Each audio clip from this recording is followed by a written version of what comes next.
Speaking of crises, Japan is battling a very serious one. They're heading for elections in 2 months, and the government's biggest adversary is rice, the grain.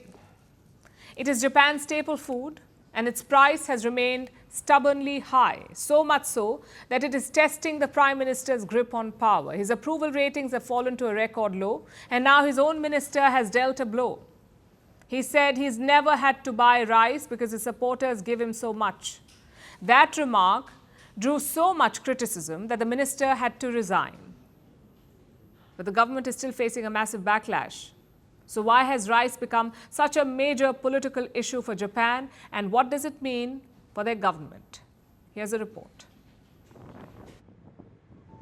Japan has a sticky rice problem, quite literally, and it has cost a minister his job.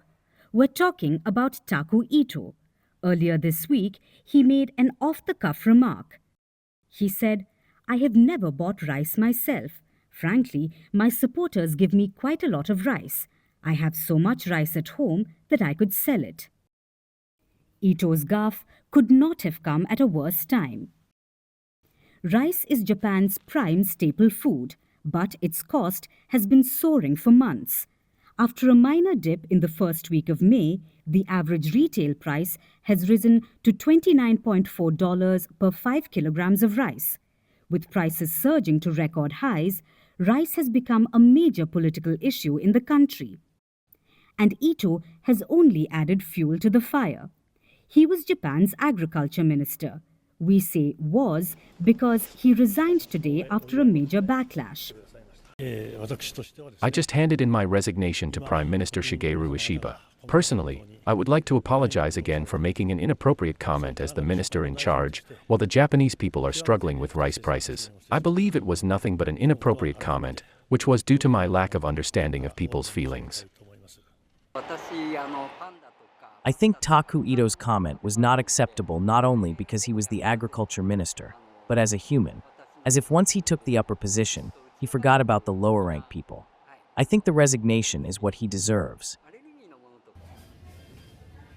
This comes as pressure mounts on the government to solve the nation's rice crisis. The shortfall began last August. There were warnings of a mega quake, so people started panic buying rice. The problem has persisted for months, and now prices are almost twice what they were a year ago.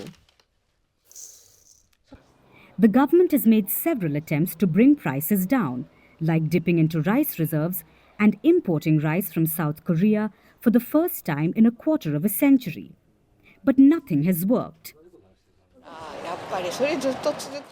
The release of emergency stockpile rice was too late, and it has not yet reached us. So I hope the new minister actually cares about our lives. Now, the new Minister of Agriculture is Shigeru Koizumi, and it's his job to drive down the rice prices. And Japanese Prime Minister Shigeru Ishiba can only hope that it happens fast, because rice is just a small part of the buffet of problems he faces. There's a cost of living crisis. Japan's financial condition is poor. Ishiba says it's worse than Greece's decade-long crisis. And this has hurt the Ishiba government. It was already suffering from low approval ratings, and after the Ito mishap, they slipped to 27.4%, a record low. Plus, last year, Ishiba's Liberal Democratic Party suffered a crushing defeat in the lower house election and only held on to power by seeking support from minor parties. It's not a good look for the party that has ruled Japan for all of its post-war history. And now the threat has worsened ahead of the July elections when the country heads to polls for the upper house. So rice could very well determine Ishiba's future as Prime Minister. It has already dented his popularity, and Ito's comment is merely the cherry on top of this rice cake. At Firstpost, we are choosing to hold on to accuracy.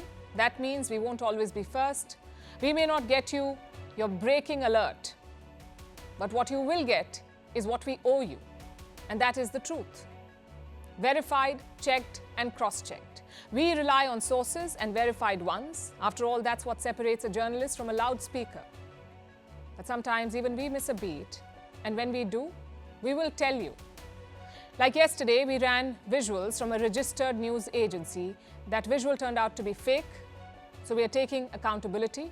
And from now on, we will cite the source of every visual, every picture, every video that you see on Firstpost will have a source mentioned. That is our commitment to you. We will wait, we will verify, we will ask again, and only then will we tell you. No noise, no panic, just the facts. Because right now, that is what the country needs most.